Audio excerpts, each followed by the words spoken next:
Hello, dear friend. How are you? Thank you for this time you gave yourself to wind down for a peaceful slumber. Take a sip of water, put on your warm socks, do whatever relaxes you. Take your time and settle down to your comfortable spot.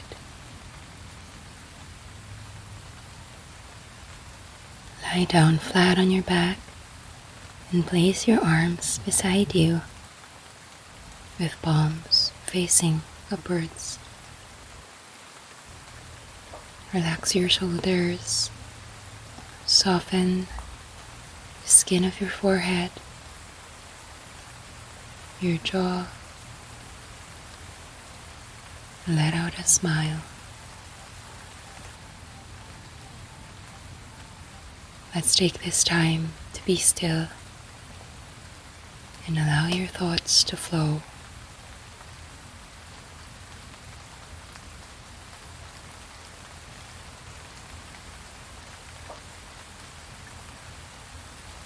Now, slowly bring your attention to your breath. Take a couple of deep breaths in and out.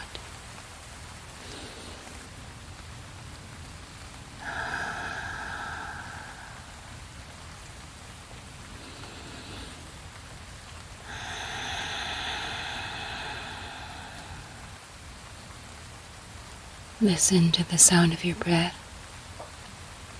and be present.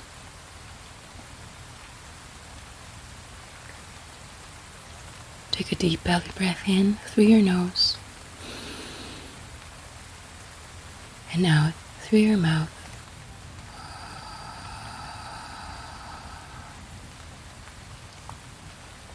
Once more, take a deep breath in.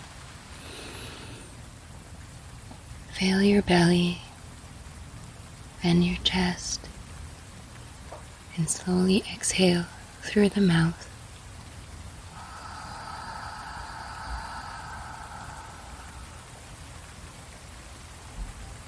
Soften anything that you may be clenching or holding in your body. Again, take a deep breath in and exhale slowly.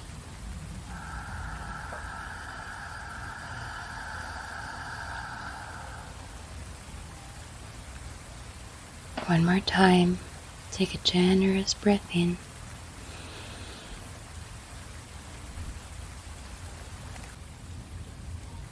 and a long breath out.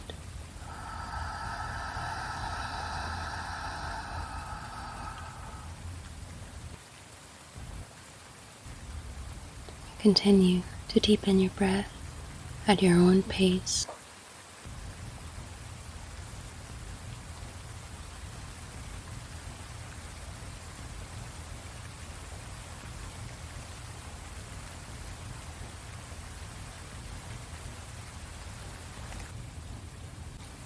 Tonight, I will read to you excerpts from a book called Ikigai, the Japanese Secret to a Long and Happy Life by Hector Garcia and Francesc Morales. The Ikigai is the intersection of what you love, what the world needs, what you can be paid for, and what you're good at. The following are excerpts from the book Ikigai, the Art of Staying Young While Growing Old. What is your reason for being? According to the Japanese, everyone has an Ikigai. Some people have found their Ikigai, while others are still looking, though they carry it within them. Our Ikigai is hidden deep inside each of us, and finding it requires a patient search. According to those born, On Okinawa, the island with the most centenarians in the world, our Ikigai is the reason we get up in the morning. Having a clearly defined Ikigai brings satisfaction, happiness, and meaning to our lives. The purpose of this book is to help you find yours and to share insights from Japanese philosophy on the lasting health of body, mind, and spirit. One surprising thing you notice living in Japan is how active people remain after they retire. In fact, many Japanese people never really retire. They keep doing what they love for as long as their health allows. There is, in fact, no word in Japanese that means retire in the sense of leaving the workforce for good as in English.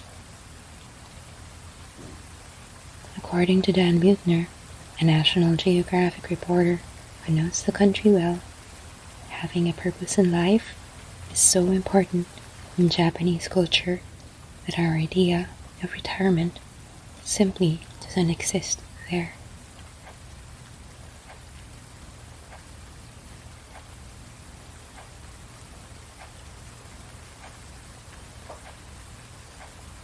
Going with the flow. Imagine you're skiing down one of your favorite slopes. Powdery snow flies up on both sides of you like white sand.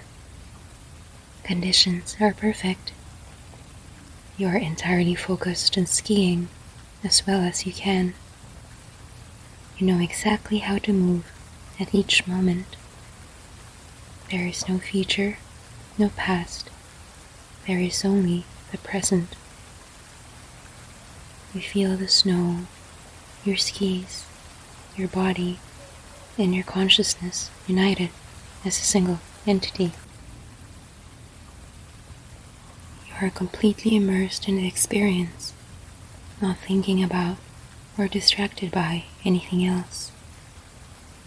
Your ego dissolves and you become part of what you're doing. This is the kind of experience Bruce Lee described with his famous "Be water, my friend." We have all felt our sense of time vanish when we lose ourselves in an activity we enjoy. We start cooking, and before we know it, several hours have passed. We spend an afternoon with a book and forget about the world going by until we notice the sunset and realize we haven't eaten dinner.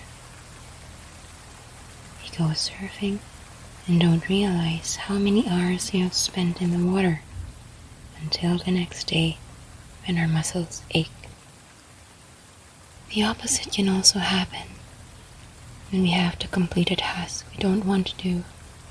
Every minute feels like a lifetime and we can't stop looking at our watch. As the quip attributed to Einstein goes, put your hand on a hot stove for a minute and it seems like an hour. Sit with a pretty girl for an hour and it seems like a minute. That is relativity. The funny thing is that someone else might really enjoy the same task, but we want to finish as quickly as possible. What makes us enjoy doing something so much that we forget about whatever worries we might have while we do it? When are we happiest? These questions can help us discover our Ikigai. The power of flow. These questions are also at the heart of psychologist Mihai Csikszentmihalyi's research into the experience of being completely immersed in what we are doing.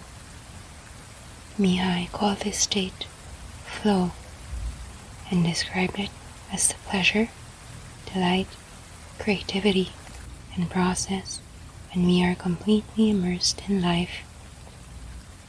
There is no magic recipe for finding happiness, for living according to your Ikigai, but one key ingredient is the ability to reach this state of flow and, through this state, to have an optimal experience. In order to achieve this optimal experience, you have to focus on increasing the time we spend on activities that bring us to this state of flow. Flow is a state in which people are so involved in an activity, and nothing else seems to matter. The experience itself is so enjoyable that people will do it even at great cost for the sheer sake of doing it. But what happens to our mind when we are in that state? When we flow, we are focused on a concrete task without any distractions. Our mind is in order. The opposite occurs when we try to do something while our mind is on other things. If you often find yourself losing focus while working on something you consider important, there are several strategies you can employ to increase your chances of achieving flow. The 7 conditions for achieving flow. According to researcher Owen Schaefer of DePaul University, the requirements for achieving flow are: number 1, knowing what to do; number 2, knowing how to do it; number 3, knowing how well you are doing; number 4, knowing where to go; number 5, perceiving significant challenges; number 6, perceiving significant skills; and number 7, being free from distractions.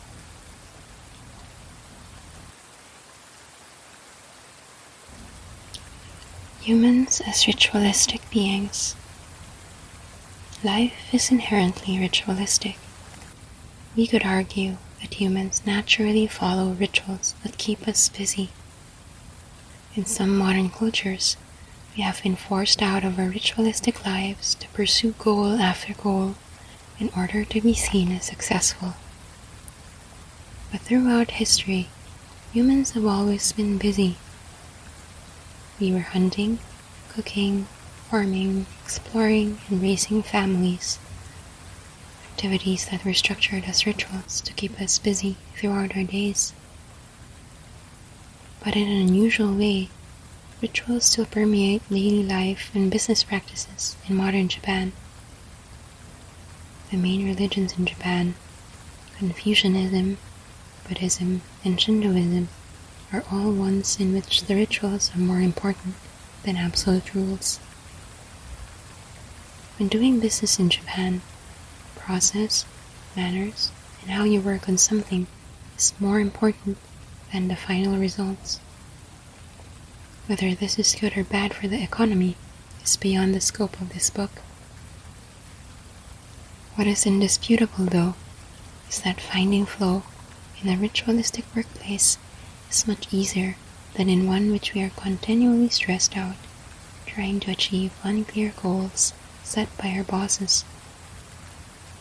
Rituals give us clear rules and objectives, which help us enter a state of flow. When we have only a big goal in front of us, we might feel lost or overwhelmed by it. Rituals help us by giving us the process, the sub-steps on the path to achieving a goal. When confronted with a big goal, try to break it down into parts, and then attack each part one by one.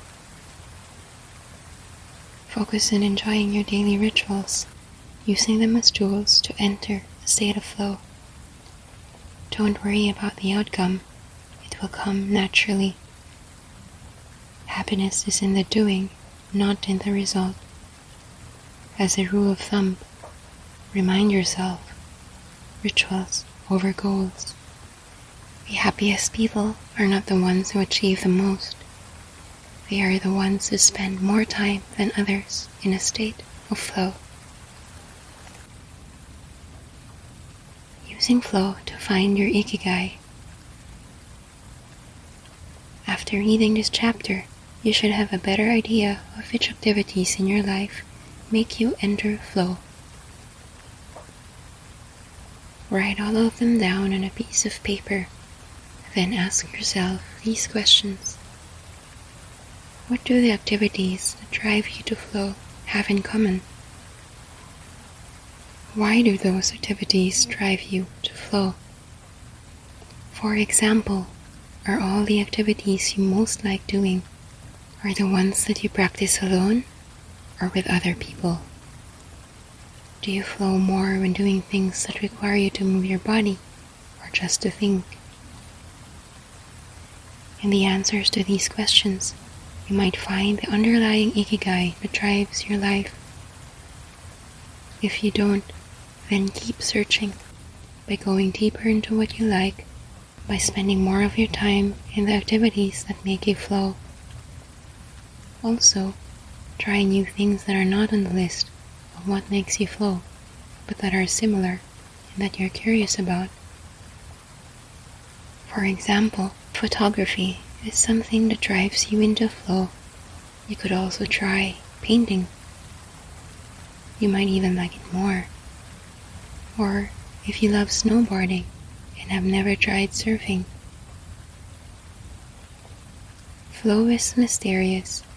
It is like a muscle. The more you train it, the more you will flow, and the closer you will be to your Ikigai.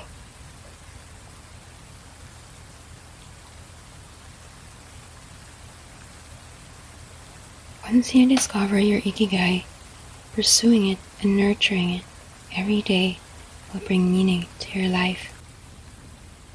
The moment your life has this purpose, you will achieve a happy state of flow in all you do.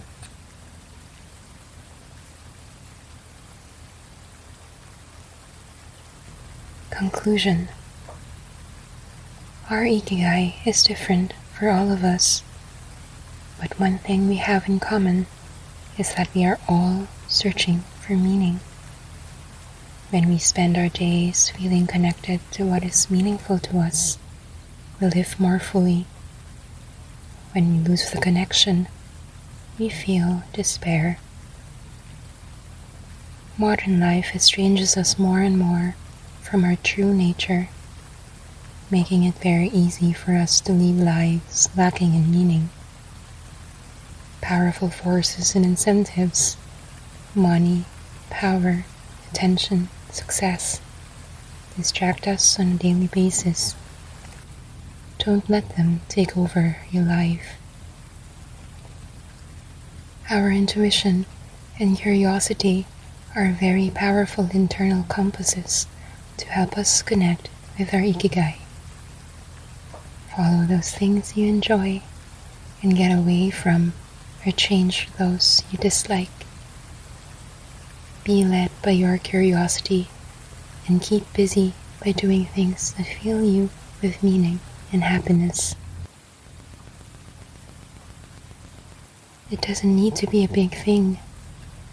We might find meaning in being good parents or in helping our neighbors. There is no perfect strategy to connecting with our Ikigai. But what we learn from the Okinawans is that we should not worry too much about finding it. Life is not a problem to be solved. Just remember to have something that keeps you busy, doing what you love, while being surrounded by the people who love you.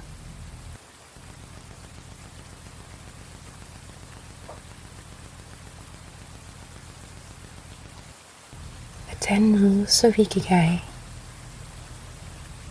We'll conclude this journey with 10 rules we've distilled from the wisdom of the long-living residents of Okimi.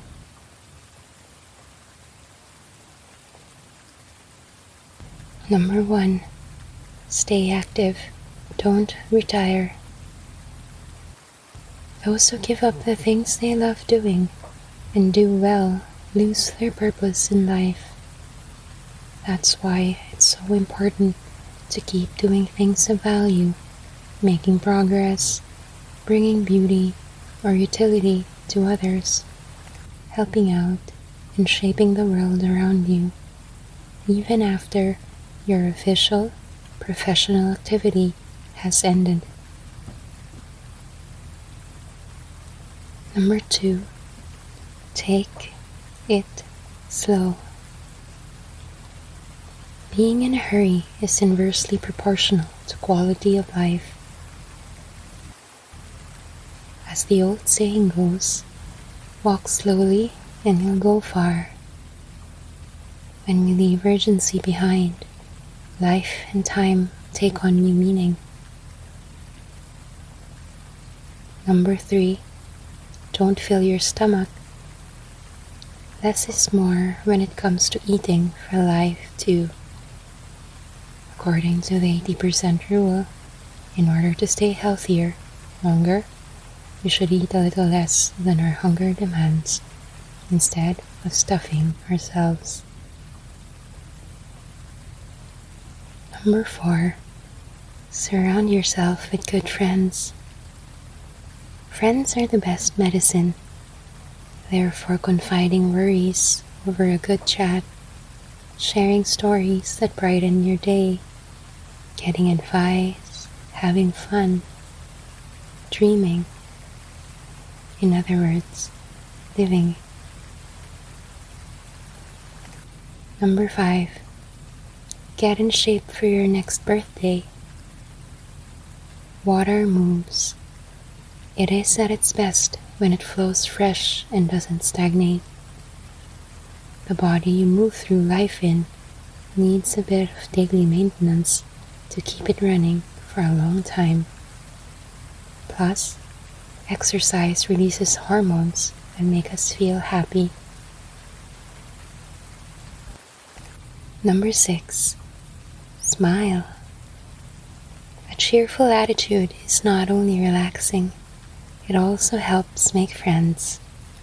It's good to recognize the things that aren't so great, but we should never forget what a privilege it is to be in the here and now in a world so full of possibilities.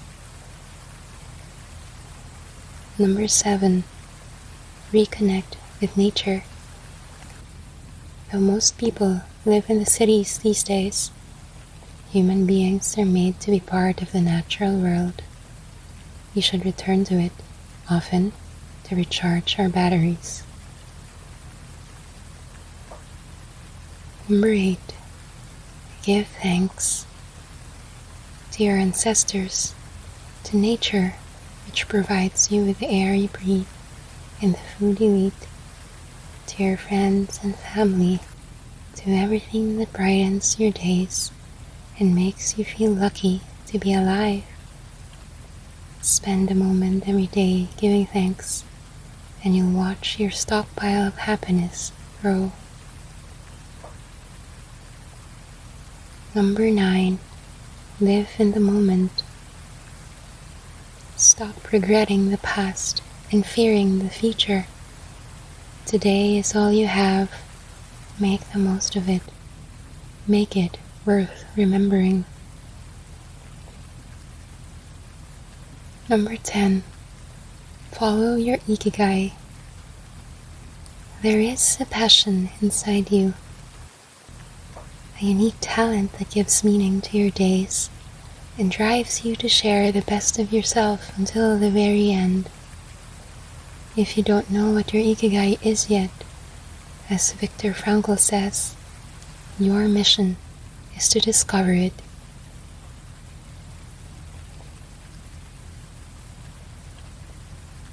The authors of this book wish you a long, happy, and purposeful life. Thank you for joining us.